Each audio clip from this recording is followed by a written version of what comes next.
হাই বন্ধু বান্ধৱীসকল, আজি মই ৰাতি সোনকালে ভাতটো বনাম বুলি ভাবিছোঁ। মই এতিয়া মাংস বনাইছোঁ, চাওক। এতিয়া পানী দি অকণমান সিজাই ল'ম এইখিনি। এইটো এটা মাংস, আজি 3 টাইমৰ মাংস আনিছোঁ। এইটো বনাইছোঁ মই। এয়া চাওক, এইটো এটা, আজি 3টা আইটেমৰ মাংস বনাইছোঁ আৰু 3টা আইটেমৰে দেখাম।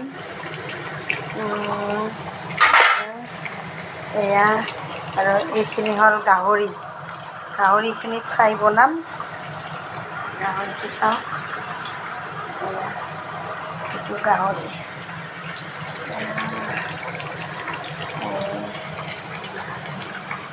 হৈ গ'ল বাৰু আজি সোনকালে। আজি এইখিনিয়ে, খোৱাৰ সময়ত দেখাম বাৰু, চাই থাকিব।